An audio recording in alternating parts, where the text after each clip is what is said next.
I thought I was done making GitHub Copilot videos, but woo, did they mess up, I think. Anyway, when I woke up this morning and I checked Discord, somebody on there had shared a link to a website called GitHubCopilotinvestigation.com. I read everything on the site, and I'm going to go through bits and pieces of the site to explain it to you and highlight some key points I think are important, but the TLDR of the site is there's a bunch of lawyers forming up to investigate whether a class action lawsuit is appropriate against GitHub Copilot for their potential violations of open source licenses. And I really hate to say I told you so, but I did. My very first video that I made that said, please don't use GitHub Copilot, I outlined a bunch of things about GitHub Copilot that I didn't like, one of which was the potential violation of open source licenses. And I was absolutely excoriated for making that video in the comments of that video. I was called a bunch of names in that video. I was told I was afraid of the future, and I think even one person said that I was afraid that I might lose my job to this fancy autocomplete tool. Anyway, it doesn't matter. The point is one of my key points in that video was, violation of open source licenses was a potential problem for GitHub Copilot. And to see somebody who is potentially going to take legal action on that is both a confirmation of that and a significant escalation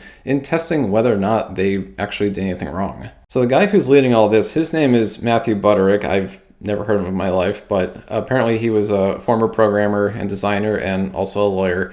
I get the impression in the next paragraph here that he's pretty serious about it because he says, I reactivated my California bar membership to team up with, and then he lists a few other people who they're going to work with on this investigation on whether a lawsuit is appropriate. The thing I want to focus in on primarily in this video is what is wrong with Copilot. And for that, I'm just going to read directly on what they say and then give some comments about it. The first thing I do is talk about a little bit about open source licenses, and this can be just more like a refresher for everybody. But the vast majority of open source software packages are released under licenses that grant users certain rights and impose certain obligations, like preserving accurate attribution of the source code.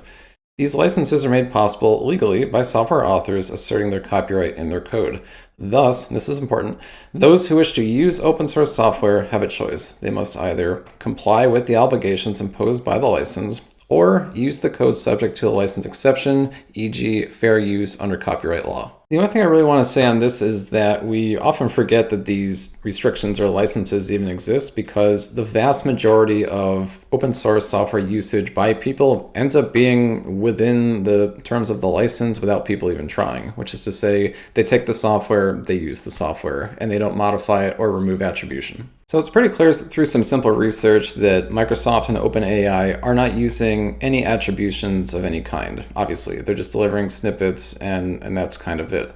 But then they also said that training machine learning systems on public data is considered fair use. And that's a direct quote from Nat Friedman, GitHub CEO. So because there's no attribution, they must be relying on fair use. And that's what this next paragraph aims to show, is that that's the major disagreement here. Is it fair use? The answer isn't a matter of opinion, it's a matter of law. Naturally, Microsoft, OpenAI, and other researchers have been promoting the fair use argument. Nat Friedman further asserted that there is jurisprudence on fair use that is broadly relied upon in the machine learning community. However, the Software Freedom Conservancy disagreed. They said, we inquired privately with Friedman and other Microsoft and GitHub representatives in June 2021, asking for solid legal references for GitHub's public legal positions, but they provided none. Why couldn't Microsoft produce any legal authority for its positions? Because SFC is correct, there isn't any. Though some courts have considered related issues, there is no US case squarely resolving the fair use ramifications of AI training. And this is ultimately what makes this investigation and potential court case so interesting, is that this has never been tested. So they continue to go on and talk about the potential entanglement of users using GitHub Copilot. And the whole thing around here is Nat Friedman claimed that Copilot's output belongs to the operator, just like with a compiler, but they claim this is a mischievous analogy because Copilot lays new traps for the unwary. Microsoft characterizes the output of Copilot as a series of code suggestions. Microsoft does not claim any rights in these suggestions, but does not make any guarantees about the correctness, security, or extenuating intellectual property entanglements of the code so produced. Once you accept a Copilot suggestion, all that becomes your problem. So I gather from this paragraph is basically Copilot spits out potentially copyrightable snippets without attribution and then says, here you go, my job's done, you deal with it now. And another example which I found interesting is somebody was able to actually produce a large chunk of code being produced by Copilot that came verbatim from an open source repository. And it said, Copilot users, here's one example, have shown Copilot can be induced to emit verbatim code from identifiable repositories. Just this week, Texas A&M professor Tim Davis gave numerous examples of large chunks of code being copied verbatim by Copilot, including when he prompted Copilot with the comment, sparse matrix transposed in the style of Tim Davis. Now, obviously that comment is more or less trickery. That comment is specifically designed to hopefully make Copilot give a very specific set of code verbatim, but it did. So the implication here is if Copilot gives you a giant chunk of code, then suddenly it belongs to you. But if you go to the repository and you copy and paste that exact same chunk of code, then you have to comply with the open source license. So with that example, it's probably pretty simple to see how problematic that is. And then they go on to point out, how can Copilot users comply with the license if they don't even know it exists? And this is a very valid question because by Microsoft's own statements, which is to say code Copilot produces is now owned by you and it's a responsibility, you would then be required to comply with the open source license if there were one. I'm going to read this next paragraph verbatim, and this is less legal and more just the effect on open source communities. So by offering Copilot as an alternative interface to a large body of open source code, Microsoft is doing more than severing the legal relationship between open source authors and users. Arguably, Microsoft is creating a new walled garden that will inhibit programmers from discovering traditional open source communities, or at the very least remove any incentive to do so. Over time, this process will starve these communities. User attention and engagement will be shifted into the walled garden of Copilot and away from open source projects themselves, away from their source repos, their issue trackers, their mailing lists, their discussion boards. This shift in energy will be painful, permanent loss to open source.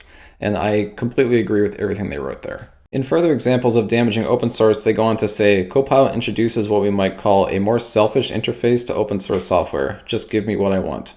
With Copilot, open source users never have to know who made their software, they never have to interact with the community, they never have to contribute. And obviously all these things are quite bad for open source at large. Whatever your motive might be for contributing to open source, I guarantee you don't want this. It's probably worth mentioning that the GitHub we have now owned by Microsoft is not the same GitHub we used to have. And this is accurately pointed out here. It says, the walled garden of Copilot is antithetical and poisonous to open source. It's therefore also a betrayal of everything GitHub stood for before being acquired by Microsoft. If you were born before 2005, you remember that GitHub built its reputation on its goodies for open source developers and fostering that community. Copilot, by contrast, is the multiverse of madness inversion of this idea. And I agree with most of this, and honestly, I'm not surprised over this. Anything that Microsoft acquires and starts changing, I get a little skeptical about. I've never really been a Microsoft fan, so I am definitely skeptical about all this. I've made that pretty clear. And the final statement, which is more or less the end of the stuff on the site, is the legality of Copilot must be tested before the damage to open source becomes irreparable. That's why I'm suiting up. Now, I'm obviously not a lawyer, I'm an engineer, but as a layman in a legal sense, I do feel like they might have a strong case, just based primarily on the fact that GitHub Copilot will recite a very large chunk of code that would have otherwise been copyrightable had you copy and pasted it. I think this investigation is good, and I really do hope it turns into something, because having this evaluated and tested in a court of law as opposed to a court of public opinion is a lot more final and meaningful. And keep in mind that Microsoft stands to make a lot of profit on GitHub Copilot now because they've chosen to charge for it. And this is without giving a single thing back to any of the open source developers who supplied all of the code for their training set. And this also includes no attribution. Anyway, that's it for the video. If I get any additional updates enough to make another video, I will. Until then, let me know below in the comments what you think about this investigation and potential lawsuit. Do you agree with it? Do you not agree with it? What do you think is going to happen? As always, thanks a lot for watching. I really appreciate it. Take care.